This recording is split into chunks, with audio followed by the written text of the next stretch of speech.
How's it going, everybody? Eric here with TCG Alley again. Today I'm going to be doing another Azuki TCG video with the Gates Awakened set that just came out on June 26th. With this video, I'm going to be doing a showcase of the collection that I've amassed so far from 2 booster boxes. So let's get right into it. Alright, we're going with the AZK 01 set ID in numerical order. So number 001 is Penny up there, and we're going to continue that way. So on this first page, standouts that I have noticed so far: Healing Flutter seems like a pretty good colorless spell that you can slot into most any deck, give your leader a little bit more survivability.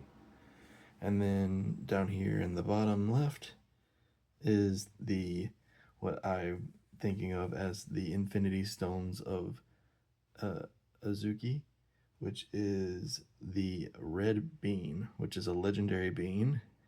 I'm wondering if in future sets we're going to get a different color bean of different legendary subtype.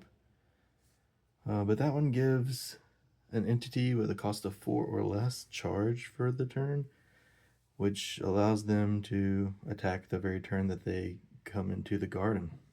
It's like a really good effect. Only costs 1 Ikuzo to use. It's very good. Alright. I mean, aside from that, just in general, the beans are very endearing characters already. I'm very curious to find out more information about them. If there's like a lore drop somewhere that I've missed. But yeah, let's continue on to the next page. Let's see, hopefully the glare isn't too terrible, but Go the Iron Judge, Trade Guild Cavalry there. Then we've got the super rare Mo.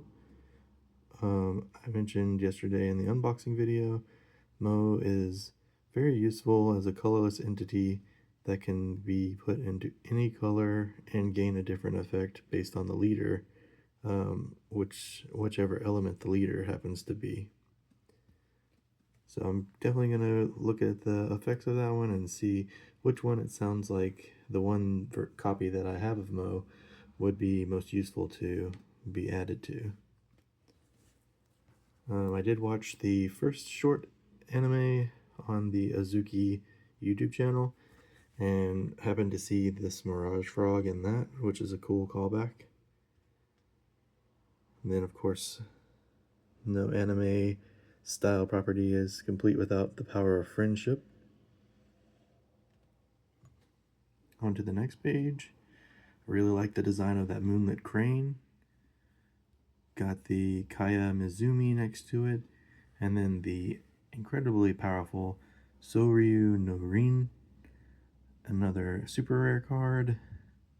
Like I was saying, played a friend using a water deck that had put Soryu no Rin in it that they had just pulled, and it took every resource that I had to get rid of it.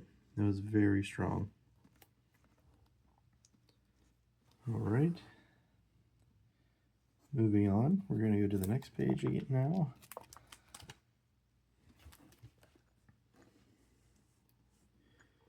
Here we have Stormcaller Tenkichi, Riven Flashborn for the rares. The next line is Wucha, super rare. Then I managed to pull 2 of the Thunderclap, which seems like a very useful card in Lightning. Some equipment next to that. And then some other common and uncommons down below.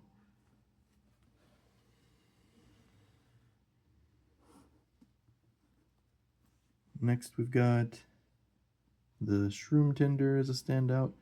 It's a very adorable card to me. Then on the next line, Geoda Smuggler leading into Tepfei.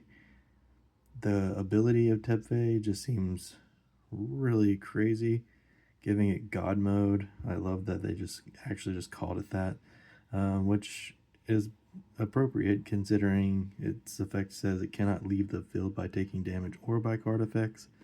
So once Tepfe comes into play, he's just ready to throw down. And then we've got the rare Scarlet at the end of the page here. Taking this to the next one.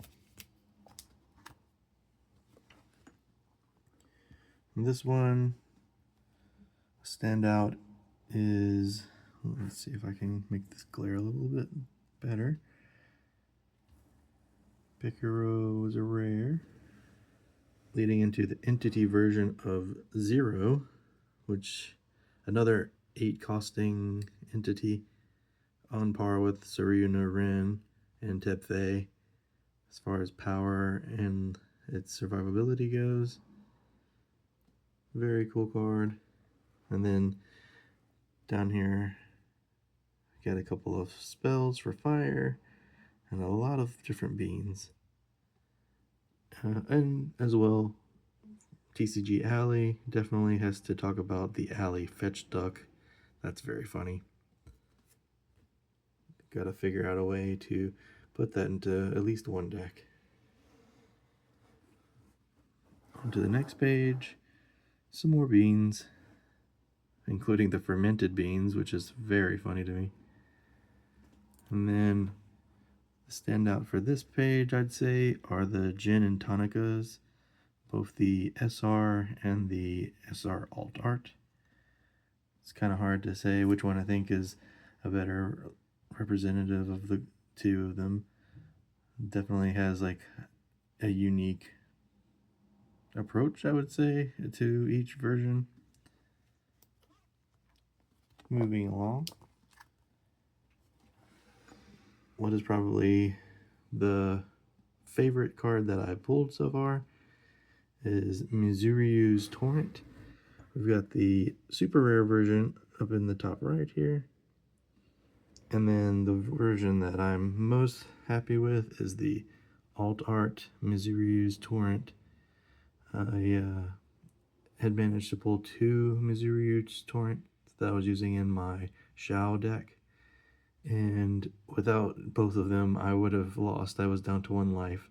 So it was a very, very close game, and they really came in too clutch. So I was really happy that I pulled those.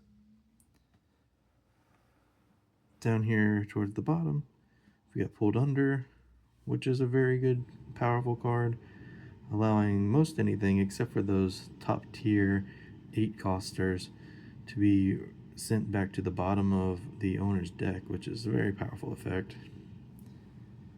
And then Nayara the Tideweaver, another rare down there, looks very cool to me. Moving along, use some equipment. As you can already see, I managed to get Raiko's Wrath Shin in SR and SR Alt Art. I have 2 of each of them, so I'm definitely going to have to build a lightning deck around these guys. They seem very useful, very powerful, and honestly the design is just really cool to me. Then moving over to the right, Sand Stand Still is the other super rare on this page. Seems useful, can effectively just negate an attack from something moderately powerful, as long as it's attacking an entity, I must say. But yeah, it's very good, and only costs 3 to use. Moving on to the next page, we're going to start out over here with, if I can get it in the picture, Lord of Sands, Usunanami. Got the SR and the Alt Art SR for that one as well. This was, again, from 2 booster boxes. I've had pretty good luck getting a number of the cards in both variants. As you can also kind of see down at the bottom left, I'll move over to the right first, Enrai Shakunetsu. I probably butchered that, but Shakunetsu. Very powerful looking character. Got the SR there, and then moving back over, you can see the SR alt art version. I think that version is really cool where she's in the middle of action. Seems like a really neat stance and framing. Moving along to the next page, Tenmoku Daiki is a rare. Then we get into the legends, the leaders I should say, not legends. But the first leader here, Pico of Thousand Blades. I have the standard version of that character. I kept the space for the alt art versions of the leaders, but as you'll see, there are quite a few spaces because I did not manage to pull any of the alt art leaders in the 2 boxes that I opened. But the gates are here as well. Continuing on to the last page here, we've got Benzai the Sly, as you can see. Space for the alt art of that character, the gate, and then there's 3 more cards rounding out the AZK01 set identifier with 129 unique cards. The alt arts have the same number identifier as the standard versions of each card, which when creating a master set binder threw me off a little bit at first, I won't lie, as I was expecting them to have unique numbers and leaving spaces for them, but once I figured out that that wasn't the case, it was not a problem really leaving extra spaces for them. But then I've got the Ikuzo standard card, a space shown on the Azuki TCG app, the card gallery they have.